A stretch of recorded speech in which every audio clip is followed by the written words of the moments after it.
La commune de la semaine. La commune de la semaine. La commune de la semaine fait étape du côté de Sierstal. Je suis en compagnie du directeur du Simserhof, monsieur Pierre Letzelter. Bonjour Pierre. Bonjour. On va faire avec vous une plongée dans l'histoire. On va revenir 90 ans en arrière lors du chantier du Simserhof. Ça a dû être quelque chose. 1930, ça fait presque même un peu plus que 90 ans. On débutait les travaux donc au Simserhof proprement dit. Assez pharaonique dans la mesure où... alors j'ai pas la notion du Simserhof en lui-même, mais en tout cas sur les chantiers qui ont concerné la ligne Maginot dans le Pays de Bitche, on parle de pratiquement 10 000 ouvriers qui ont travaillé pendant la période des plus gros chantiers, donc précisément dans les années 30-33. La masse des ouvriers qui ont travaillé aux différents ouvrages dans le Pays de Bitche, c'est à peu près 10 000 personnes. Alors ça a été un chantier pharaonique au Beacherland, mais ça a été aussi un chantier pharaonique, j'ai envie de dire, sur toute la façade nord et toute la façade est de notre pays, en fait. Oui, tout à fait. Alors ça s'est fait en plusieurs étapes, au gré, on va dire, des avènements politiques de Mussolini en Italie et de Hitler ensuite en Allemagne. On a l'impression qu'on a commencé toujours par l'Allemagne, alors qu'en fait, il y a eu, on va dire, une bascule d'efforts. Dans la mesure où Mussolini est arrivé au pouvoir un petit peu plus tôt, on a commencé par... même si les chantiers étaient votés pour être faits à peu près dans la continuité, on a commencé par du coup fortifier la région le secteur des Alpes.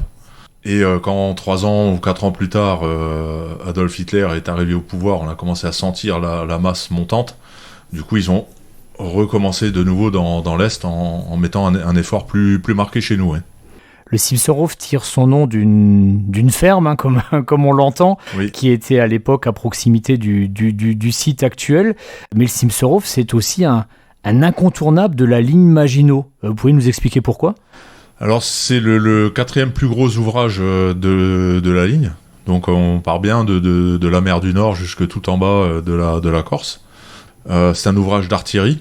Pour comparaison avec un ouvrage d'infanterie, l'ouvrage d'infanterie sert plutôt à mettre à l'abri, on va dire, des hommes, avec des armements de petit calibre, alors que nous, donc, on a des canons de 75, des mortiers de 81 et des obusiers des lance-bombes de 135 mm qui permettent de tirer jusqu'à 10-12 km, avec un équipage de pratiquement 900 hommes à l'intérieur. Et en termes de taille, pour vous donner une idée, si on met bout à bout toutes les galeries, on a pratiquement une longueur de un peu plus de 5 km, à 30 mètres sous terre. Donc c'est un véritable réseau, mais c'était également un réseau de forts et de casemates autour du Simserhof. Tout à fait. Si, pour les connaisseurs du Pays de Bitche, on a donc 2 entrées. Une entrée qui était réservée aux munitions et à la logistique, on va dire au sens large. Et une deuxième entrée qui était l'entrée réservée aux hommes. Les deux sont pratiquement au même endroit, l'une est 30 mètres au-dessus de l'autre, et on est derrière en contrebas du légeret. Les blocs de combat, eux, sont pratiquement sur la route qui mène vers Hautevillers. Alors pour ceux qui l'empruntent régulièrement, donc c'est de Bitche en direction de Deux-Ponts, sur la gauche en direction de Hautevillers, il y a un certain nombre de rails qui sont plantés dans le sol, des rails anti-chars d'époque, et ce repère-là, donc en arrière, on a les fameux blocs de combat, qui sont accessibles pour les piétons par le biais d'un sentier d'excellence qui a été aménagé par la communauté de communes il y a à peu près 2 ans en arrière.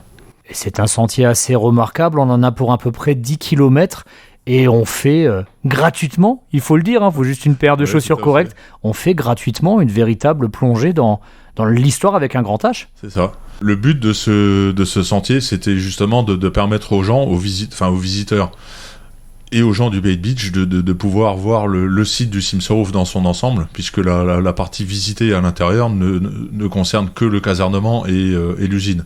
Les blocs de combat ne sont pas accessibles aux visites souterraines.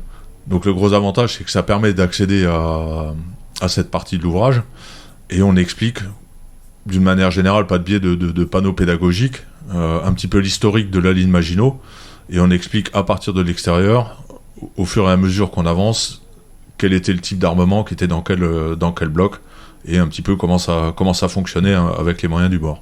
L'ouvrage du Simserhof à Sierstal avait aussi, lors des périodes de guerre, lors de la Seconde Guerre mondiale, un rôle à tenir vis-à-vis des autres ouvrages qui sont situés à proximité. Oui, tout à fait. C'est le propre des ouvrages d'artillerie, d'une manière générale. À partir du Simserhof, je vous disais, on a une capacité, une portée de tir qui est à peu près de 10 km. Donc ça permet de protéger ou d'appliquer des tirs d'artillerie au profit des ouvrages plus petits. Pour vous donner un exemple concret de ce à quoi ça a pu servir, il y a eu une attaque sur le Weltshof. Donc le Weltshof, c'est un petit ouvrage d'infanterie qui se situe pas loin de Fort Cassel.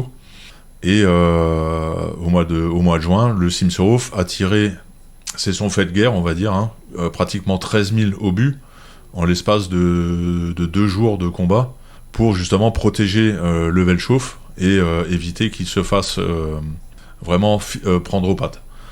Alors, on n'a pas atteint l'objectif dans la mesure où on était en limite de portée d'artillerie, et le vent ayant tourné, voilà, on n'était plus à portée, et c'est ce qui a fait que le Weltshof a été attaqué et enlevé par les Allemands. Ouais. Question un petit peu difficile, j'ai envie de dire difficile entre guillemets pour achever cet entretien. C'est un grand site, le Simserhof. Il y a beaucoup de choses à voir. Est-ce qu'il y a un endroit que vous préférez ? Est-ce qu'il y a un bloc au cœur de l'ouvrage que vous préférez par rapport aux autres ? Non, pas spécialement. Moi, j'aime bien le foyer. Alors le foyer, c'était le lieu un petit peu de repos des soldats. Ce qui est sympa dans ce foyer, alors il est très connu, ça paraît, il a été décoré par un artiste qui était décorateur dans des opéras parisiens et qui a mis des fresques de Walt Disney en représentant Blanche-Neige et les 7 nains. Et je trouve que c'est très touchant dans la manière de présenter les choses. Il y a différentes autres fresques. Alors aujourd'hui, on appelle ça des graffitis ou des tags. D'accord. Qui sont disséminés un peu dans différentes pièces. C'est ce côté-là qui est sympa aussi quand on part un peu à l'aventure. C'est d'essayer de retrouver ces fresques. Alors ça représente des soldats qui sont gribouillés, on n'en voit plus grand-chose. On a une trace d'une peinture d'un tramway, de personnages aussi plutôt Donald. Voilà, et retrouver ces lieux-là, alors qu'on s'attend pas du tout en passant devant. Si on n'a pas la lampe pour l'éclairer, on le voit pas. Et c'est ça aussi, ça fait partie des traces de nos anciens. Des traces de vie, des morceaux de vie, des morceaux de vie et des morceaux d'histoire du côté de Sirstal. Merci beaucoup, Pierre. Mais c'est moi qui vous remercie.